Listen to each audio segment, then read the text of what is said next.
Yes, guys. Big up, man. Good evening, good afternoon, wherever you guys are around the world.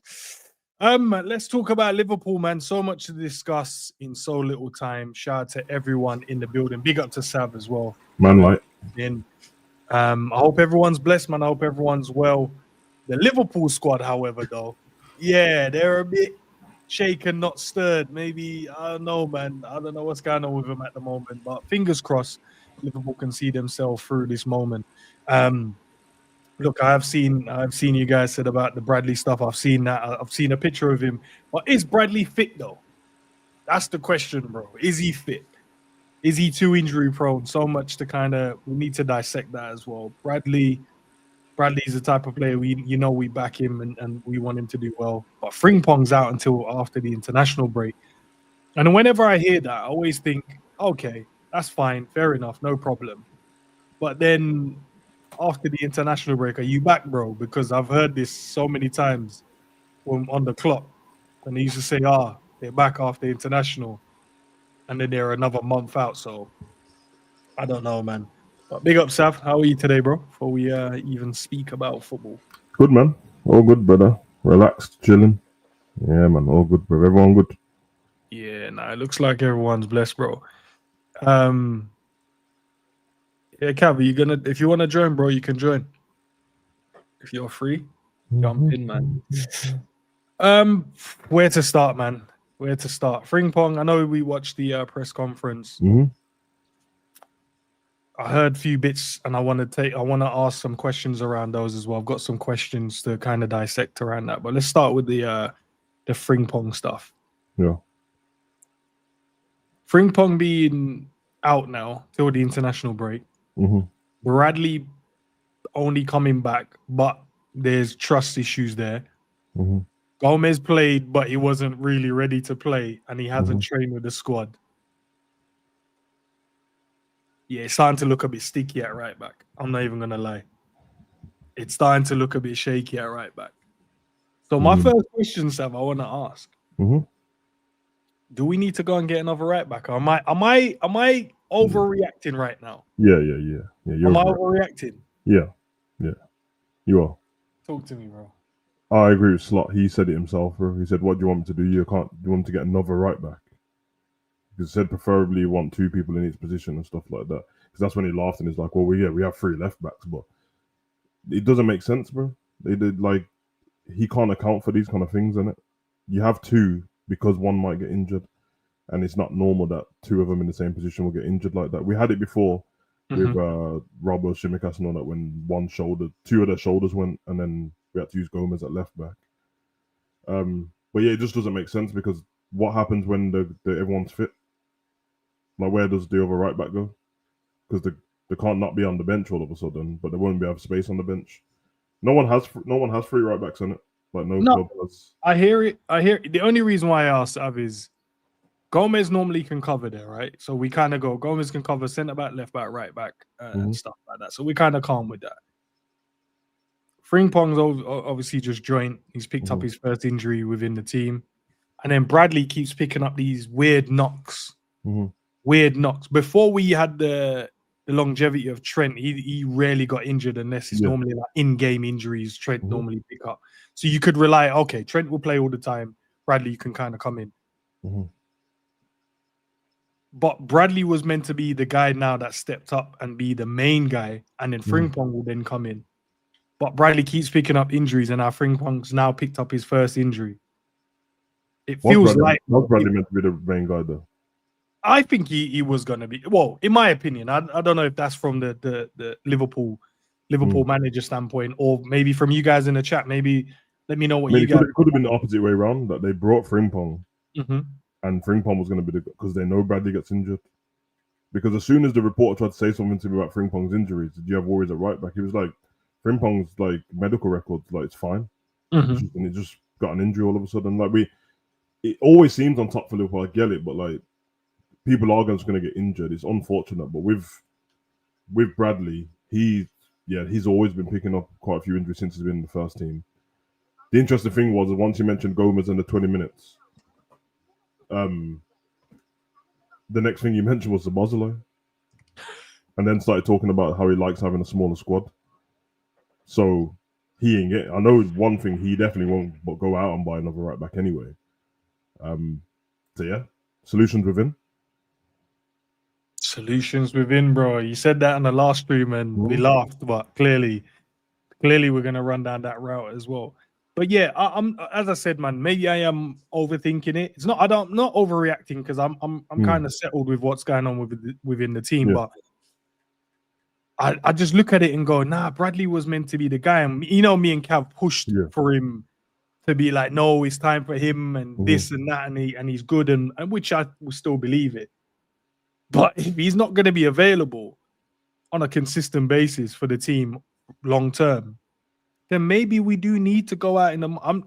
Maybe we need to go. Maybe not now.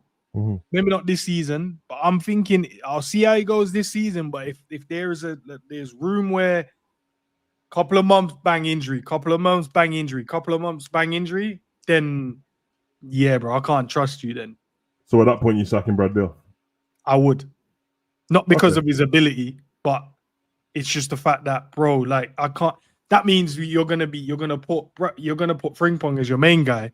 I hope he stays fit long term, and then hope it coincides with when Bradley decides to pick up his frequent knocks. And it's always like a muscle injury with Bradley. I know the way he plays high intensity, high octane football, but this hamstring keeps going, bro. Yeah, because he's now coming back from another hamstring injury. Yeah, like how many of these hamstring injuries can you keep coming back from, bro? It's true. I'd have to sit down and actually look through Bradley's injuries properly because I've never really paid attention to them. I just hear when at the time when he's injured, and I don't look at the record again after that. So I might need to see how long it's for and how all of that stuff affects him. But all I know is that since he's joined the first team, I remember distinctly he's been out. Apart from the one time he was out with family stuff, I've seen him out a few times, bro. But I don't know if it's just in my head. It's a longer period of time than I think it is. Because we always had Trent fit, so I wouldn't even have paid attention to the fact he was on the bench because Trent would just play all the time. But yeah, kind of. But yeah, he'll play Szoboszlai there. Trust me, he will. He will not hesitate to do that. Blood. And you believe in? I do believe in Bradley, bro. I rate him, but the only thing that we always stood by, and I don't know if when you heard this video, and I can't remember back, it might have been months, and the only thing that we kind of went with was, okay, can he play the whole season without picking up? And I'm not saying the whole season without an actual injury, but can you have a long period within the season where you go and then maybe it's like a knock? Can you do that? And so far, we're only at the first hurdle, and he's been out with a hamstring injury. Funny enough, that's what I know. Well, G was arguing the case more, but when he was Oslat and then Cav and he was arguing about the Bradley Frimpong thing, I literally brought that point at the time. I said the reason why I said that Frimpong was better than a right back is just because I haven't seen enough of Bradley. Everyone's like, "Nah, I've seen enough." But I haven't seen enough of him because like at the time he was being rotated in because Trent was better, but then he would just get injured. So then I said, like, how am I supposed to tell you like that he's better than Frimpong when I've seen Frimpong for a whole season and I've seen him not have like I don't even want to lie now and say that I'm wrong, but has he had 10 games in a row for Liverpool? I honestly couldn't say yes because I'm sure it's normally Trent would be out for a little bit and then he comes in and then Trent will be back. And then someone in the chat, can you fact check it, bro? If we haven't seen him 10 games in a row, that is telling man something, bro. Like, what do you mean we haven't seen him? If it's rotation, the manager don't want to play, that's different. But if you're telling me you can play, and then because Trent was out for a while when he got injured at PSG for a bit, so I'm saying, did we see him the whole time? I'm guessing we did because who else was using that right back? But yeah, because those games that where Arne Slot would rotate Trent out, wouldn't he? Like around 60, 70, and then Bradley would come in. So maybe we have, but maybe not from like a starting standpoint where it's him that has to play the majority of the minutes and then comes off. Maybe we haven't seen that yet.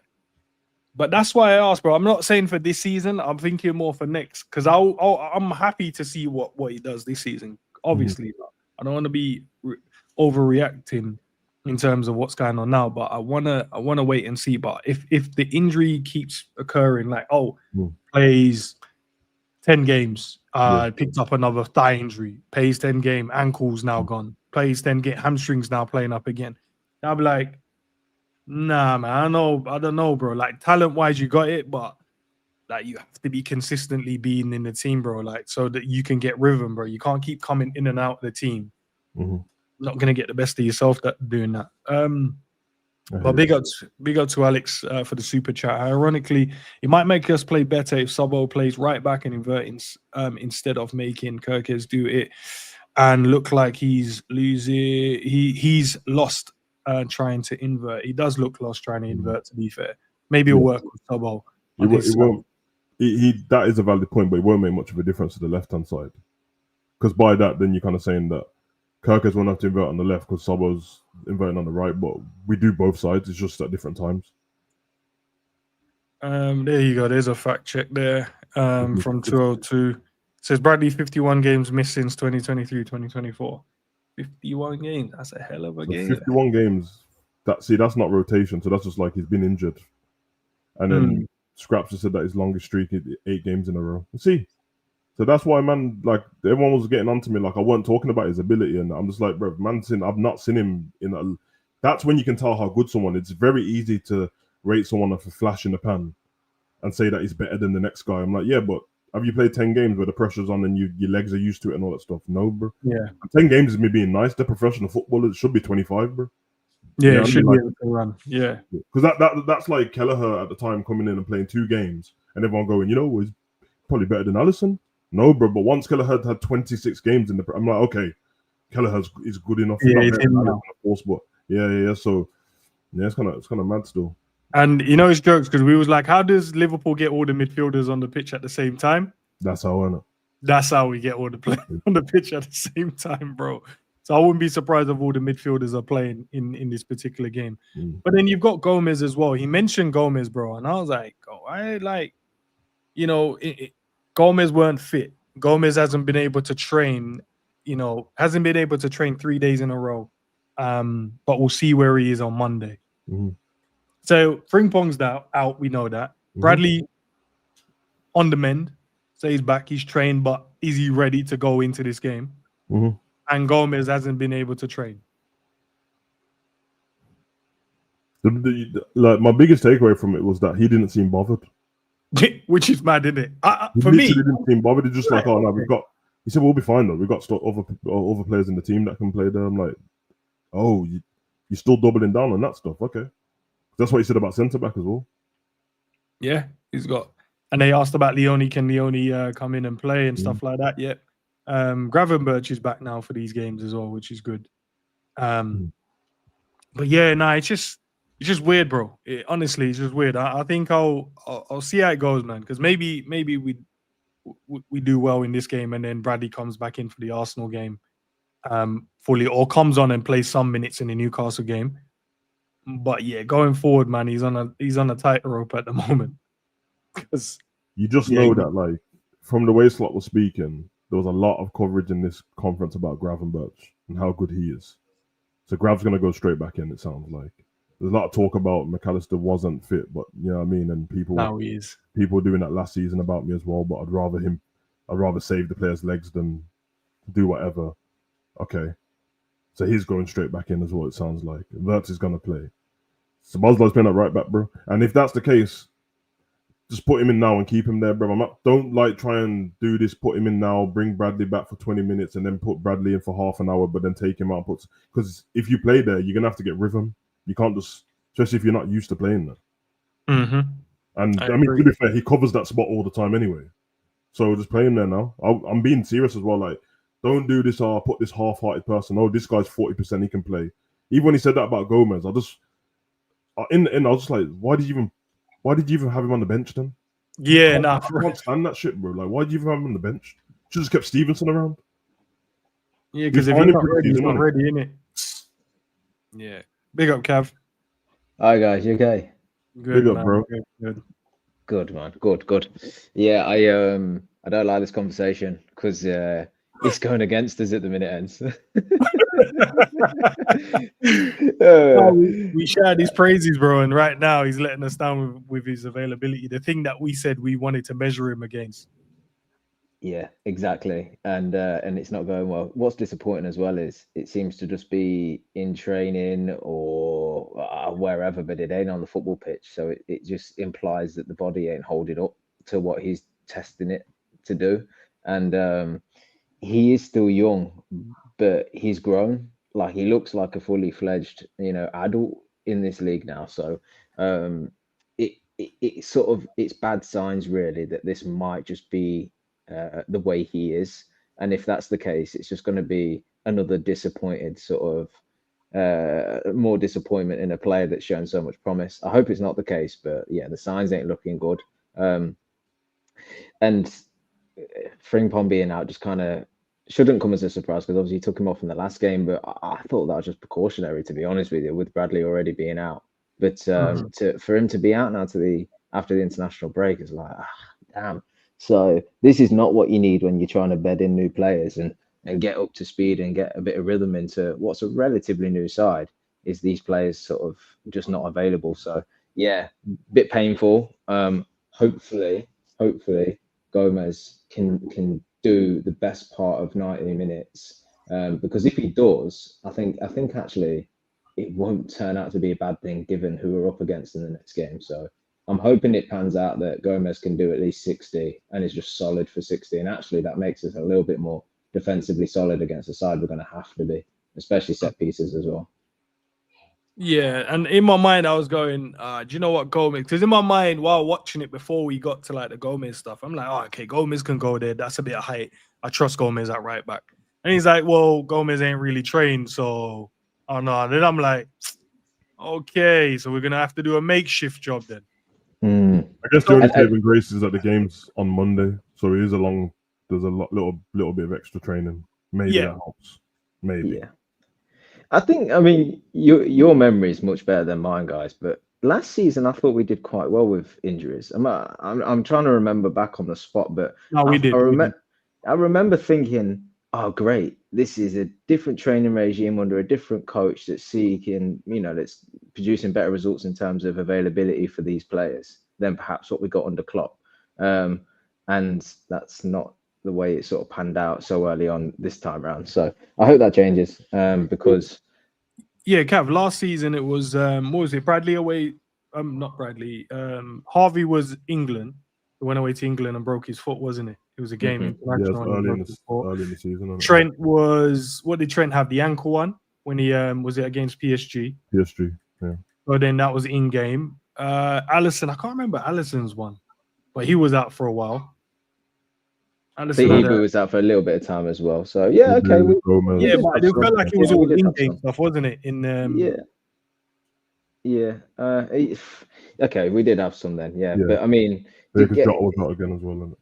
Yeah, it's just unfortunate, as he kind of said in his press conference, that it's both players in the same position that seem to have the injuries. That's the worst case scenario, really, isn't it? Because then, like you guys have discussed, you're looking further afield for your options there, and Szoboszlai at right back's a great shout, but the difficulty then is you take him out of the midfield, and at the minute the midfield needs him.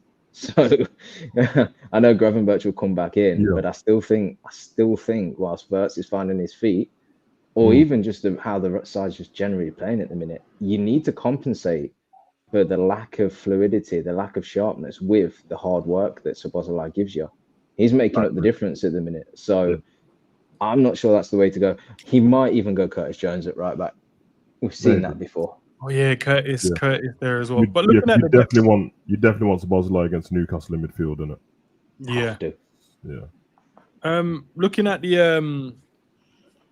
the defense depth now, because you got Frimpong ain't injury prone, but he's now picked up his first injury.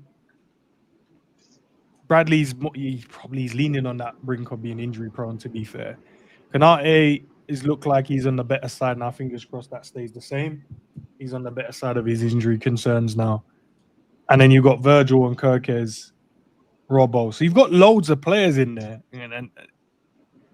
But players probably most people don't trust on a weekly basis. Do we know what the injury is with Frimpong? Hamstring.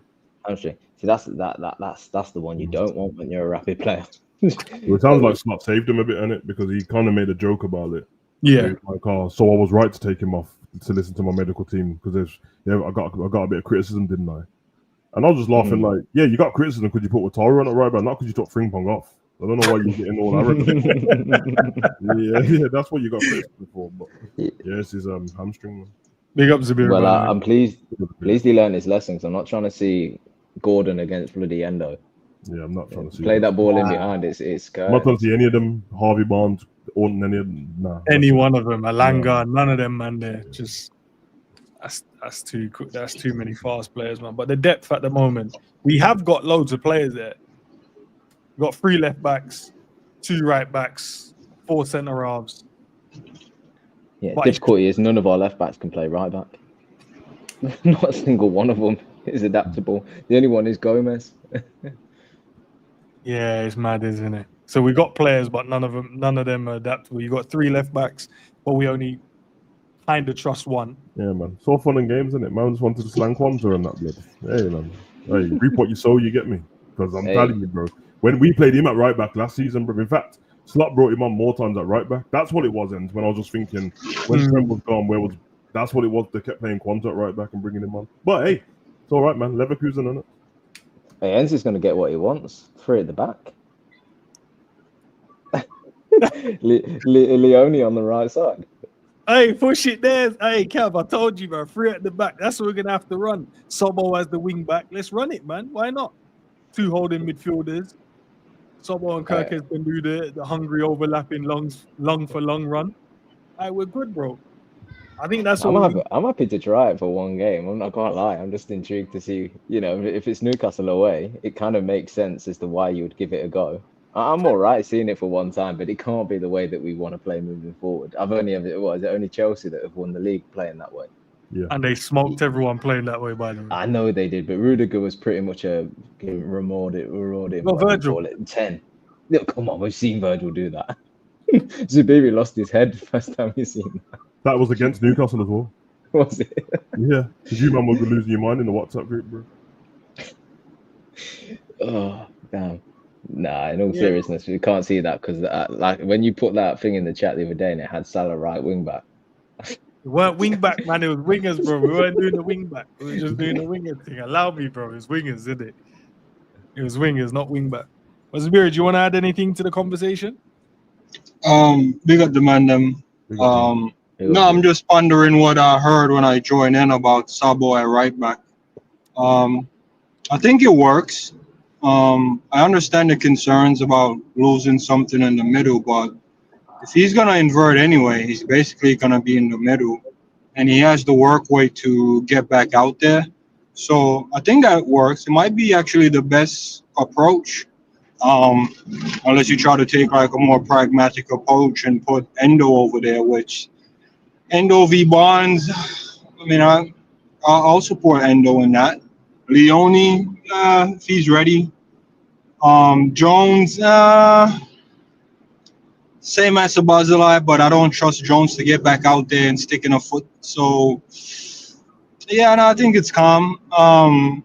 Comments about you chopping and changing 7 formations in the WhatsApp group unnecessarily. You might have had a point. You know what I mean? He was definitely trying to be prepared with all the chopping and changing we might have to do. So, kudos to you, man, and your footballing brain.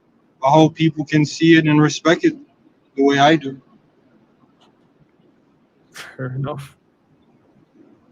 Do you know what's so crucial against because we can only look ahead to Newcastle, can't we? Rather than beyond that and how we should play moving forward. We just got to tackle the next game. One thing that's going to be so crucial is that our passing's better, and our ball retention's better. Like whatever system you throw out there ends. Whatever personnel you have in there, it don't matter if you can't really pass the football. So I'm also behind sticking Jones at right back and sticking whoever else you need in that team that can just pass the ball. Because if they can pass the ball, then Newcastle won't be able to clatter them, or will clatter them less. But oh my God, it don't matter if you play Sabazalai right back and Jones in midfield and this and that. If they don't pass that ball and they get and everything's loose, we'll walk out there with 11 injuries. Because every simple pass is going to turn into a 50-50. And Joe Linton ain't letting up a 50-50. He'll take you and the ball. So just pick whatever team can frigging pass properly. You know, Cav, I agree with you because I was thinking about conceding the midfield battle and focus on just being defensively sound. And And not just because, bro, there's 3 key positions on the field, not counting the goalkeeper. It's the midfield, the defense, and the attack. I don't think we can just go to Newcastle and expect to dominate the midfield. Like that midfield, bro, just concede the midfield battle. Yeah, you can have it in the middle of the park. It's fine. We'll just break on you and we'll just seal up the back. I don't want to put a midfield battle in there. Yeah, you can have the midfield, fam.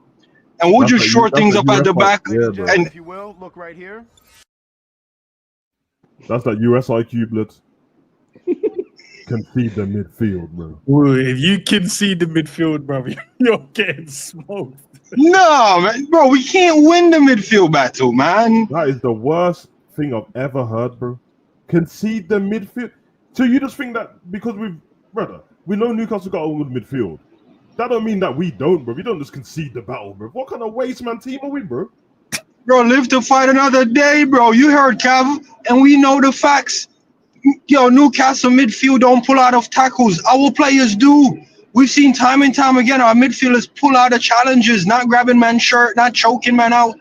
You know how crazy that is, I just watched them play Villa, bro, and they were a little bit better than Villa. Villa didn't concede the battle, bro. They just did their job. Let them have the midfield, fam. Don't go in there trying to be a hero. No, we need to break this tactic down. Zabiri, explain it to us what happens. Explain how the game moves when you concede the midfield, bro. All right, so if we concede the midfield, yeah? Mm-hmm. No. All right, this is what I mean by concede the midfield. Joelinton on the ball with space and time ain't cutting up our defense if we're positioned right. So Newcastle having the ball, let's say 70% possession. We're better at pressing them anyways. So just give them the ball and hit them on the counter. Like, don't try to dominate the game and be on the ball, because that's how you get tackled and ramsacked and all of that roughing up. Nah, let that man have the ball and we'll just counter him. Like, the thing that I'm processing in my head, bro, you have to be versatile tactically.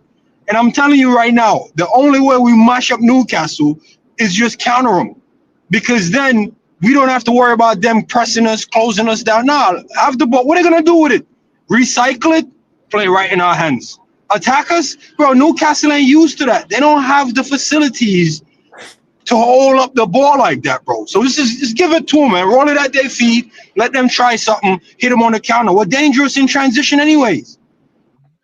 The same transition that you cost us about the last game. Ball up against Newcastle midfield, bro. What?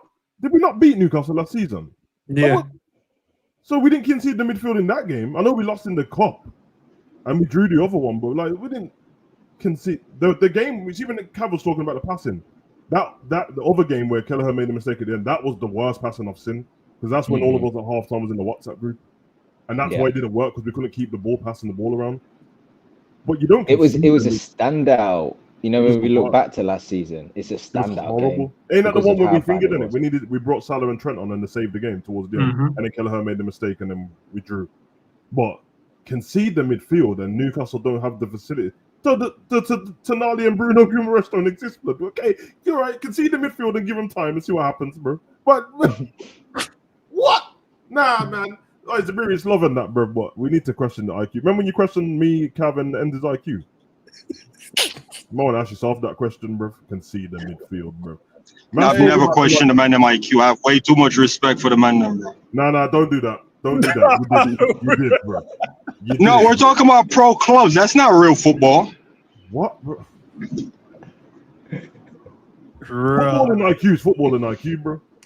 It's either you have it, you don't have it. One of those ones. You said you had the best one. That's. I remember about 2 years ago, and said he can judge people's football and IQ based on how they play FIFA. I remember it vividly. Ever since then, I said I'm gonna make sure I'm on it every FIFA game because I can't be letting my FIFA skills let down my football IQ.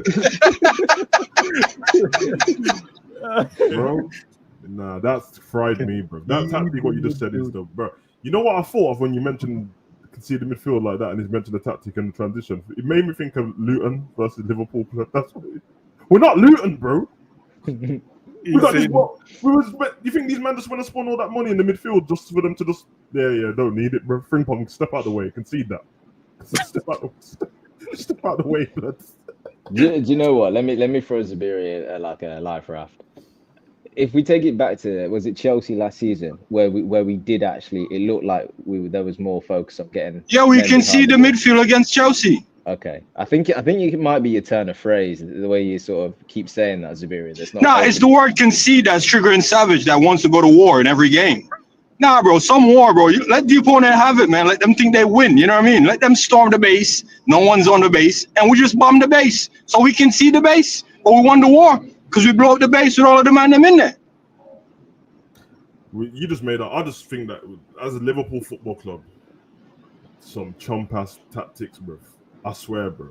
We are playing against Newcastle are good, bro, but we're playing against. Are we not champions, bro? What we do? Savage. Sometimes a win is just a win, right? Ends doesn't matter how you win as long as you get the points, right? You know me. I don't just like winning. I love winning, but I like the way we win. I can't. Ends. I'm surprised you're not on Zabiri's side because you said I don't care about anybody having fun. I don't care about how it looks. Yeah, that's on Pro Club, not with my team that I watch, bro. Nah. Okay. Okay. Yeah, that's on Pro Club. Apologies. And you did not enjoy the way we win the title last season. So let's not pretend like all of a sudden we're just this cutting man head off and dominating every game, bro. For one game this season, while we're figuring things out and getting players back, yeah, let's just abandon the base, lure the enemy in, and blow the whole thing and build it back. Well, we're getting players back. We're missing one. It's only the right back what's missing. Yeah, just the right back. We've got everyone back now. The rest of the team's fine. No, we have two right back out. Yeah, but you can't. Bradley's back, but he's might not play. Yeah, so Bradley will be back, but whether or not he's fit to play, I don't know. Gomez can't. He hasn't been able to train consistently, so literally there's no real fit right back. That's why we're speculating that Szoboszlai will play at right back or Jones. But yeah, I'm not conceding the midfield, bro. You win. I'm telling you. Can't concede. First ain't taking that ball and turning, bro. Bro, he's not swift enough in the Premier, man. I'm someone who like rates Newcastle and that, but I can't lie to bro. You're overgassing Newcastle, bro. Like honestly. Safe. I just watched them play. Like it's not like they haven't played this season. I just watched them play against Villa, bro. The midfield. In fact, Villa's midfield was better than Newcastle's, bro. Savage, you and I both know we can watch 36 games of a team playing other teams, and the 2 games they play Liverpool, we're like, yo, what the hell is this? Have you seen Newcastle's record against Liverpool? Since we just like 2 wins or something like that. Let's just stick with Newcastle versus Liverpool, not other teams, and that their record against us is not good, bro. So even if you're just doing that, man, like, this is crazy to me, bro. I haven't seen their record against us in the new season, and that starts in the next game, so... Well, if that's the case, then you ain't seen Newcastle playing in the new season either. So you're going off last season, clearly. Because you can't be going. No, I'm just going off the fact that they got 3 monsters in the middle of the park that I rate highly. So yeah, you might be right. I might be overrating the team, but I surely ain't overrating that midfield, bro. But that man is gonna kick shins off, bro. Well, we got world-class Mac, and we've got Gravenberch back as well, the best DM in the league. And we've just bought one of the best 10s in the world, bro. Like, well, we shouldn't be running scared of these, man. We should be able to go and fight these, man. Yeah, and a lot can be said as well that if you're going to be champions, you have to make plan A work. So stick to it regardless of anything, because the more you play of it, win, lose or draw, the quicker the player's going to get familiar with it and the quicker we can get to winning, because the quality is there. So there is an argument for just putting out Mac, sticking with Wirtz, putting Gravenberch back in there, going with McAllister, putting Szoboszlai at right back just temporarily, and just sticking to the same tactics, sticking to plan A and just getting better at it. These are the sort of tests that are going to make you sharpen up very quick, because as soon as you get Joe Linton kicking your heels, you're going to maybe think about next time that ball comes into your feet and making sure you get rid of it quicker. So I think if we're going to be champions again, we need to just be better at what we're doing, to be honest with you. And we've seen glimpses, and especially in that pre-season game that we watched. God, there was such real exciting stuff, but then it seems like we've not seen it again for 2 games. So that's what we need to get back to, more of that. when McAllister can't finish 60 minutes because of how many times he got kicked in about a 10-minute span, and we're bubble wrapping words with ice pack on his shins and that, bro. You might not gonna remember this stream. Yeah, but the thing is Zubiri, by that token though, you make a rod for your own back because you're basically saying to the players then, oh, when we come up against a really strong midfield, we're gonna change up the way we approach things. The next team we come up against, we should. We're just gonna say, okay, yeah, but the thing is, next time we come up against another team that can play that way, that's gonna be the way to go at Liverpool, then, isn't it? Or be really aggressive in midfield because they'll change their tactics. They'll switch, they'll turn, they won't stick to their original plan. Ain't no champions. But Cav, that's basic football. When you come up against the opposition, you identify the weak points, and they're gonna know McAllister. Yeah, you kick him about 10 times. Yeah, he can't take the kick. He's not that physical guy. I mean, we've seen Bournemouth rough him up. From what we've seen, though, that's the thing. The champions are the ones that have players that are like, you can kick me, you can press me, you can stand off me. I'll find a way. It's not the ones that concede the battle game by game. Yeah, and I don't really see McAllister as one of the weak. Well, he's one of them who's ready to scrap normally. Yeah, he's the one sometimes. Yeah, Max the one. I've never seen him one against Newcastle though. He's the one who looks like he can't do nothing, McAllister, but then he's ready to scrap, bro. Like, I get it physically, bro. Joe Linton and that's it, bro. The other two are the same. They're all the same size as our midfielders or smaller, bro. Like, it's not that serious, bro. Mm-hmm. It's not. It's what Cav said. That's how you get past the midfield, bro. You have to pass the ball properly. You has to be on point. That's where you get fucked up, bro. And otherwise from that, the ref is still there, bro. Like, you can't just kick us and get away with stuff, bro. Yes, the ref. Oh, okay. No, but yeah, bro, that's just the rules of football, bro. That's why yellow cards and free kicks happen. Yes, the ref is going to be bad in certain instances, but if you get them into a battle just being aggressive and we're moving the ball properly and not getting into playing them stupid games with them, they're going to foul us, bro. We're just going to get the free kick. They're going to get yellow cards and get Joe Linton on the yellow card early, bro. Now what? We're just going to dash them off the pitch now. Say if you get sent off then they're going to have to go to plan B. Like, I don't know how we've made it. I rate them, bro, but they're not like, they're not prime Barca, bro. They're not prime. Nah, they're prime, bro. They're prime Burnley, bro. They're prime Everton, man. That man is going to be kicking, bro. What, prime Burnley that got relegated? Everton that in 2017? They could get relegated. They don't got a striker. This is... let's hope the referee strong. Yeah. This is one. I'm gonna leave it because I cannot agree on this at all, bro. And it's not one for you to agree on. I'm just giving you my 2 cents. Oh, I know. I'm just saying I won't agree on it. And you said when it happens, you can come back to this conversation. Even if Liverpool lose 5-0, I will never come back to your tactics, bro, and say, oh, we should have stuck with what. We should have bombed the base with the enemy inside. Yeah, crazy. Bro, that would have won us the battle. Just sounds crazy. It sounds absolutely. You can see this stuff, and with no guarantee as well. So what happens if you can see the midfield and Newcastle get a penalty or something and then they score the penalty? Now we're 1-0 down. Now what are you going to do? So you're going to come out against them all of a sudden so we can get caught by Barnes and Jacob Ramsey, bro. Like he's not there in Elanga, bro, and get torn apart.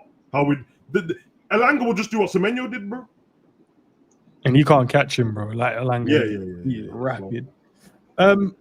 What about then, lads? Yeah. Let's talk about this, man. Because Zubiri wants, I get what I think it's the wording Zubiri is using. Because he say like we should just concede it. I'm like, yo, just open up and let the man just run through the middle. We already have that problem at the moment. They even asked the gaffer today, the Liverpool too open. He even openly said, yeah, we were in those 2 instances as well. The midfielders were too high in the moment. Exactly what we spoke about in the stream. Mm-hmm. But I don't want to concede it. I think there's a balance, bro, and the way that we've allowed teams to just be able to play for our midfield is because of the way we play. We commit too many players forward and then we're chasing the game back. In terms of what Cav said, we're chasing the game because we've done a rubbish pass. Yep. If you're going to commit players, you have to make sure those passes are precise, every single pass. So we got to fix that. So I don't mind us in moments, Zubiri, conceding space, but not like just conceding the midfield. I think it's probably the wording that I would probably have an issue with. Like, I'm not conceding any midfield battle anywhere at any time. Never. But you can drop off, allow them to be on the ball, and then you can try and hit them on a counter, depending on how we want to set up tactically. But we've got some top players as well, man. So let's not pretend that we don't have players that can go and hurt them. But because we're too open, I wanted to ask you guys, how do we fix it? How do we stop being so open in transition? invert the fullbacks properly. Nah. Severe, please. I feel like you need to have a little rest and then come back to the stream because you're coming out with some wild stuff now. Bro, let's be honest, right? And there's not enough evidence of it working for us. Yeah. And I do understand that, right? So I'm gonna choose the words carefully now. I said invert them properly. Frimpong, right. It's not his game, and he's not in this game. We're talking about the best course of action is to put a midfielder in there. Right. So Trent being inverted played to his strengths and the team's strength. Szoboszlai in there could play to our strengths and the team's strength. I don't trust any of our left back to do it properly, but assuming they get it right, it will actually close the middle channel. Now the issue becomes you can't cover every space on the pitch. Klopp said this once. Yeah, we're fine conceding down the right behind Trent, and that's just the only space I'll concede. And we'll be able to use that to our strength. So when they push to the right, we switch it wide real quick to Robbo and Mane, and we hurt teams that way. It's the only way to stop the middle of the park, unless you're going to go with a lone 6 to sit in front of the back 3. There's no other way to really stop it if we're going with a double pivot. You see what I'm trying to say? So when the midfielder is high up, the protection for those midfielders would be the inverted fullbacks. Man said Eric Tenzabiri. Nah, but Enz, you're a footballing coach, right? You do get what I'm saying tactically, though. I'm not saying it's gonna work or we have any evidence of it, but clearly the manager thinks it can work and he wants it to work. He just have the wrong players. He has marauding fullbacks and he wants him to come inside like a Zinchenko. That's what Zinchenko's there to cover the left side of the middle of the park. And that's what it can offer. It's a tactic. It just never worked for us. But you can clearly see the manager want to use it as a stopgap to fix the middle. Other than that, it's a lone 6. Drop Hendo in there and tell him don't pass the halfway line. How many of us want to see Hendo in there only? Zabir, I'm not going to knock what you just said. I want to hear what Cav has to say. No, knock it, Enz, because you're a coach. Enz, your reputation on the line, bro. You're a coach, bro. Don't agree with it, bro. I'm just saying. No, I've given you guys an ultimatum. It's either a lone 6 or inverted fullbacks. Now the Beer's explained that dead tactic. Now tell us why it won't work.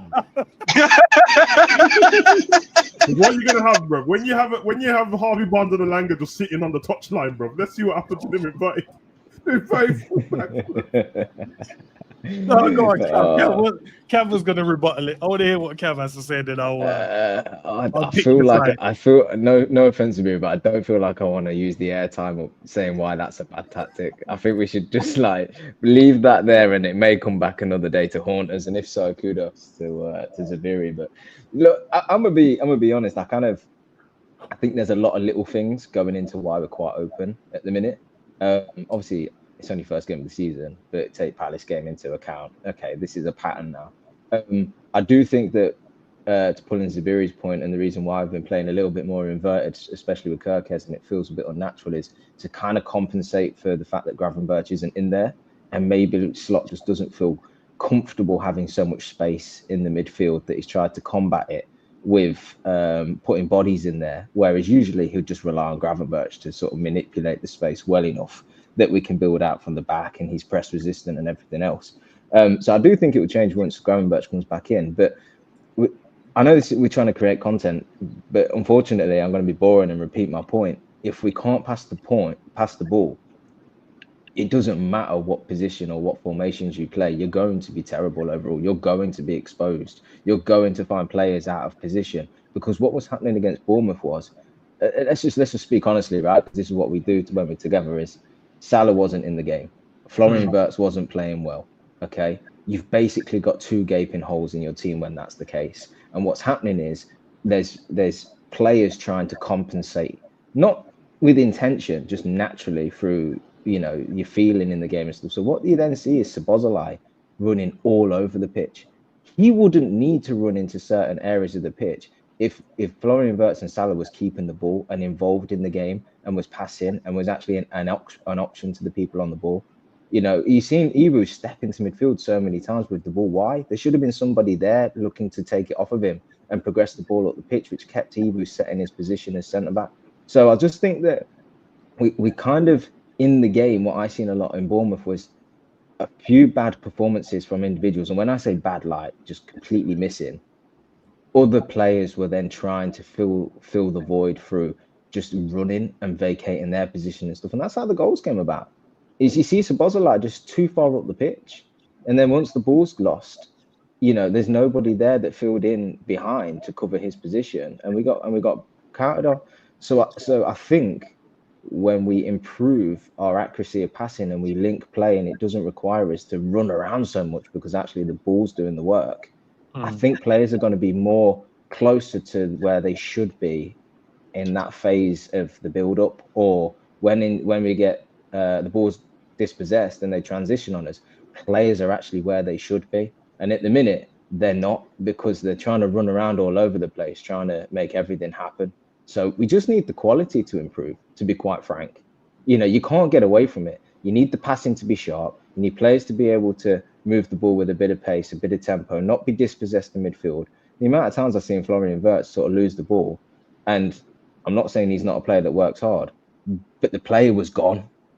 Literally, the player took it off him, and the player was gone. And then Szoboszlai is having to come over, or Jones is having to come over, or McAllister is having to come over to compensate that space. They shouldn't be having to compensate the space. You shouldn't just lose the ball in the first place. Do you know what I'm trying to say? So yeah, I think this is a temporary thing until we find that chemistry in the side. Players get fitter, players get sharper. The passing's much better. It's got tempo. You've got more control over the game because you're attacking much better. And then naturally you start to seal it up in the midfield.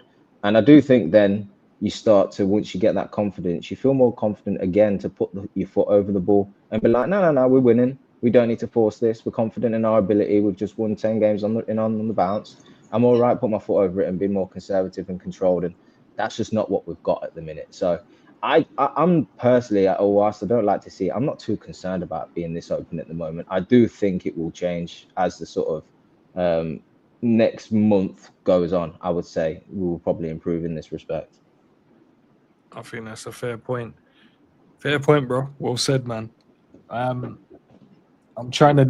prefer Cav's point, to be fair, Zubiri. But I would love to break down the inverted stuff. I was looking to see what Zubiri meant by inverting the players. So I was trying to figure it out. To Cav's point, though, because I didn't speak on that part. Yeah, I agree with what Cav said, to be fair. It goes back to the quality. That's always Liverpool's biggest problem. If the quality is there, the passing's there, the movement, because we're so pedestrian, it's horrible, bro. If that's all there, we get it right, we're good doing it. And then obviously individual mistakes, Slot can't do nothing about that. And obviously I mentioned to you guys before about when Arsenal do that same thing in attack and that, there's always somebody there, bro. It's not just Saliba and Gabriel. You know what I mean? And he said earlier that, Gravenberch would have been in these spots and stuff like that. I mean, you say that and it's more likely than he'll be there than others, but there's still times where we seem to have to attack as a whole team, like we're on a transition. I don't know why everyone, like on pro clubs and that, when everyone's just gassed to run up top of the pitch and then someone at the end, now we can't get back because our stamina's not there. That's what it feels like, bro. There's not a reason for everyone to join that attack, and that is Slot's instructions. So we don't need to do that, bro. You know what I mean? Some people are there and they're never going to contribute in the box, and so why they're there just to make up the numbers? It puts a lot of pressure on the centre backs at that point. And Newcastle's with a fast team in it when it comes to the attack and stuff like that. So yeah, man, get that right, and we should be fine. And you see, man, that's what PSG play every week, bro, because they do up the same thing that we're talking about how Liverpool try and do, but it's because they keep the ball where it works. If they didn't, it's what happened against Chelsea. They had Palmer as a spare man. And then they kept bullying them, and then because the passing weren't there, break every time, same counter attack every single time. But that's only one game. Normally works all the time for them. So we need to do that, and our pressing needs to be better as well, man. It's trash. It's not good. Yeah, sometimes we press with like 4 players around one, and then they somehow get out. That's the one that irritates me. If we're going to commit to the press, and if you commit 3 to 4 players for one guy, that guy can't pass the ball around you and play 1-2 and then get it back. If that happens, like, what are we doing here? It's a half-hearted press, man. Yeah, you said that we surrounded him, but he just nicked it round the corner, carried on his run, get it back on the overlap. And I'm like, Okay. And sometimes we just have to turn up to a game and go, this game is where everyone has to put a bit of grit in. So you see that where it's like, Salah's decided with Slot that I'm not doing too much. No, for this game, bruv, we need 11 men. We can't have. That's a great point, Sam. Yeah, we can't have that 10 is a men great because point. Yeah. what that does is Bosley starts doing more running, and then Konate has to do more running because you're just a spare man. Like the thing I praised on the watch along last game was Ekitike, bro. I couldn't believe it because I'm watching this geezer at the top of the field. He's waiting there for the ball to get past to him, and that he makes a great run, doesn't get past to him, and then I watch him run back all the way into the box, bro. I'm like, nah, there's no way he's done that, and I can still see Salah and Wirtz at the top of the field, bro. It's impossible because there was a hunger to get back there. He got back and stood up the person who had the ball. He didn't even end up blocking it, but the fact that he got back there in the first place, the willingness to run, I'm like, yeah, man, it makes a massive difference. And sometimes you can't put a foot in, but it does force the player on the ball to go, okay, we're gonna have to make another decision now. I'm getting blocked off. You can't play with 10 men against Newcastle, bro. Like, it's not smart. We shouldn't be playing with 10 men against anybody and just waiting for Salah brilliance at the end of the game. Because if he doesn't come, then he just had a game where nothing happened. And the thing is, most other sides as well, if you're going to have a player like Salah who you accept isn't going to track back or press or do the hard work, he's the one player in your team that you just accept that you're going to leave up the pitch. Yeah. Difficulty we've got is, I know Ekitike has shown us he'll work hard now, but Florian Wirtz is still finding his feet. So he's still going to find himself. Sometimes he does track back, but it's not always. You know, sometimes he's losing the ball and he's still up the field. Salah's up the field. Frimpong's out of this game, which I think might help us in this respect. He's not going to be further up the field because, his recovery pace is great, but he's having to run the length of the pitch just to get back involved. And then when he's getting there, he's jumping on people's back because he's just wanting to be so involved. It's just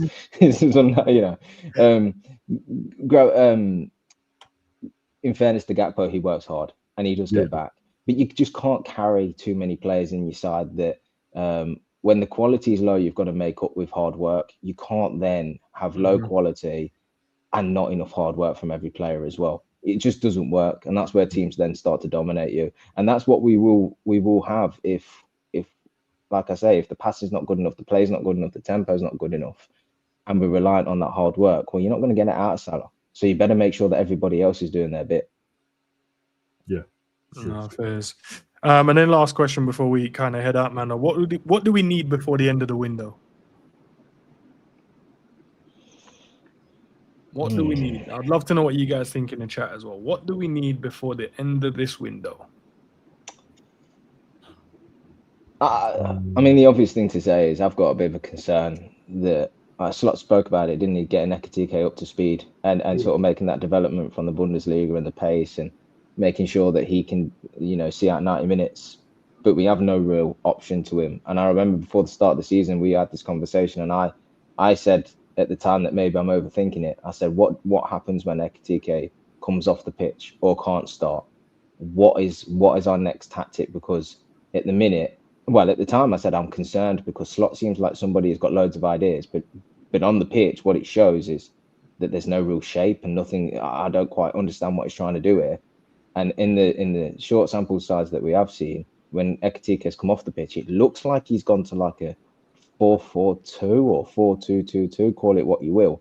Either way, it don't feel right. It don't look right. It don't look natural to these players. It don't look like it's got anything that's been worked on. It just feels like a bit chuck it out there, panic stations, let's see. And I don't like that. I don't like that at all. So at the minute, my fears are kind of coming to fruition because without that striker that you then just put back in there, plan B seems to be a little bit free for all. And I don't like that at all. So simple answer to your question, a backup striker that is a striker and plays as close to Ekitike as possible. Yeah, I agree with you, Cav. Don't laugh, but I think a simple solution to that is get a winger that can challenge Gakpo. And if that's the case, then stick Gakpo up there just to keep the same shape. Because right now, plan A looks okay. I trust plan A, but plan B is too far from plan A. It's almost like the old school team of Klopp, where one substitution and the quality of the entire team drop because the sub isn't of that level to give us the same thing. That's how we look right now. Once we go away from plan A, it's just a free-for-all. And it's no shape. There's no real intent. It's just effort. So I think if we get a winger that can challenge Gakpo, if we need to slide him in the 9, because I honestly I trust him in there. But if we can slide him in there, it's a temporary solution, at least because see us till January. But I don't know. I feel like getting an out-and-out striker kind of strain us because once Gakpo go, I just don't know where he stands with Rio, man. Like, I wish he would just come out and say what it is or show us what it is. But I trust Rio, but I just don't know if he trusts him. So if he doesn't trust him, yeah, get a guy that can challenge Gakpo then. And then we'll just use Gakpo as the plan B just to keep the shape because we have to keep that shape at all costs with our plan B. And plan B is just too far from plan A. No, fairs. He did Fair speak enough. about Rio. He sort of just mentioned that when he looked to his bench against Bournemouth, that he had two options, Rio or Chiesa. And I'm paraphrasing, which I know Zabiri likes to do now, but he basically said that Rio, he mentioned that Rio's young. And when he said it, I was like, and what? Why is that a point that you've made? Because Yeah, he is an option. he mentioned the actual age, didn't he? He's like, oh, we got 16-year-old, and I'm all right, bro. Yeah. But what's that matter? Yeah, we Why don't put him care on he's the on the bench? bench. Like, why Yeah. put him on the bench and if you're worried about his age? Yeah. Just he also Obviously, said he Chiesa had comes a on really and scores, so pre-season that's as well. justified. But I can't see how you play Rio that much in pre-season, and then when you turn around to your bench looking at the player you thought you needed, you didn't go to him. And look, obviously he's right and I'm wrong because Chiesa comes on and scores. But moving forward, I'm like, surely you played the guy that impressed you in pre-season, right? Forget the age. You don't even need to mention that. You go to the guy that's shown you what he can do. You know, so I don't understand the thinking, to be honest with you. But I kind of agree with Zabiri's point. I won't be too against bringing somebody in that and shift Gakpo in there if it means we retain the shape. I can go along with that, to be fair. Yeah, these are the moments you trust these young players, isn't it? These are the moments you trust these the so-called players that you think have a bright future instead of just throw them out there and go, oh yeah, they're good, and then never use them, and then they go out on loan or they get sold 2 years later. He's one of the ones, as I said before, man. If he doesn't play for Liverpool, I'll be mad.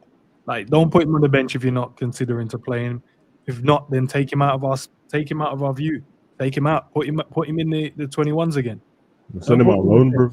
Or send him on loan. Do something. It's too good for 21s now. Send him out on loan. But like, I'm with you. Like, I mean, even he did the right thing in the kind of. I mean, really, you should have took Salah off. And if you're gonna take Ekatike off and brought Chiesa and Rio on, I don't understand why you can't do that, bro. Like, man just left Salah hanging there doing nothing all game, bro. There's a place for Rio there, man. He's exciting. He's got, bro. Nobody wants to see Rio run at you with 10 minutes to go in a match, bro. So you should have done that, man. But I'm with you, like, man. I think an attacker and a centre back, I guess, bro. Because I think he seems like I think he thinks he's fine with the midfield. So I guess whatever. Although when Gravenberch ain't there, yeah.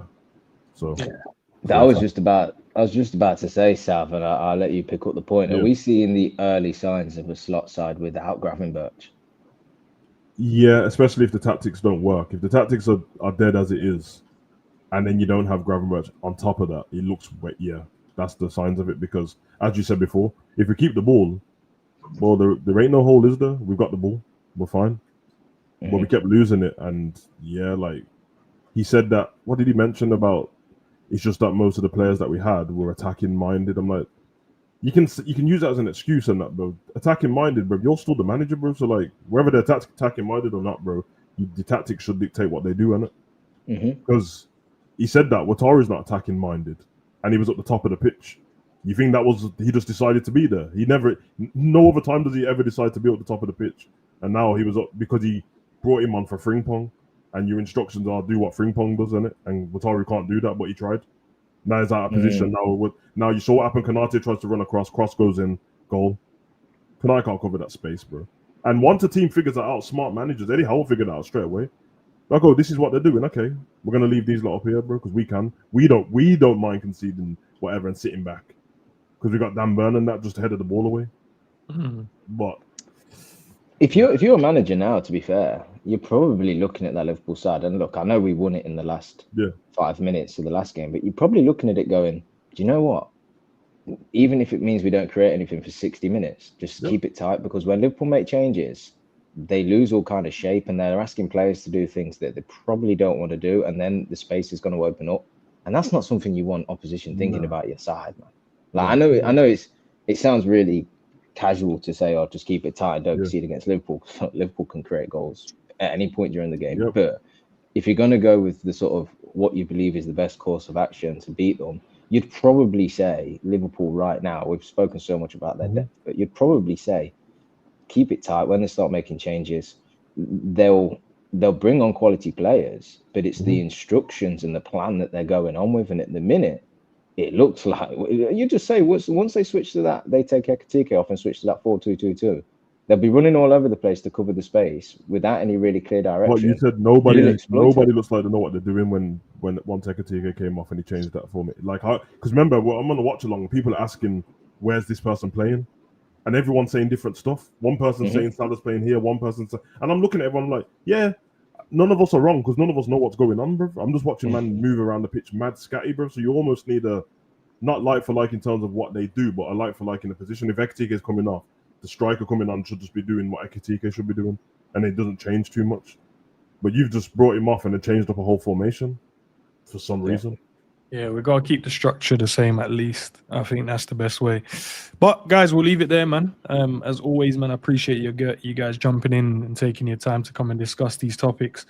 But listen, it's not a moment to kind of crash out. It's not a moment to worry. I just think we just need to look at it and see what's going on within the team. Obviously, Bradley coming back, is he fit to play? I wouldn't say he's fit to start. Gomez hasn't really trained properly, so is he fit to play as well? Probably not. So one of the midfielders, if either it's Curtis or Sobo, is going to have to go and play at right back, and then we'll take it from there. But guys, all right, man, we'll leave it there. Big up to the chat as well. Big up for the super chat as well. I will have another stream after as well. I think it's at 6 o'clock, but it's the members only, so you have to be a member if you want to take part in that one as well. So a quick little 45 minutes, little Q&A with the members. So make sure you guys, if you're members, make sure you're there, and if you're not members, consider being there. But Sav, big up to you, big up to Zabiri, and big up to Cav. Nice one, lads. Cheers. Big up, man. Peace out, peeps.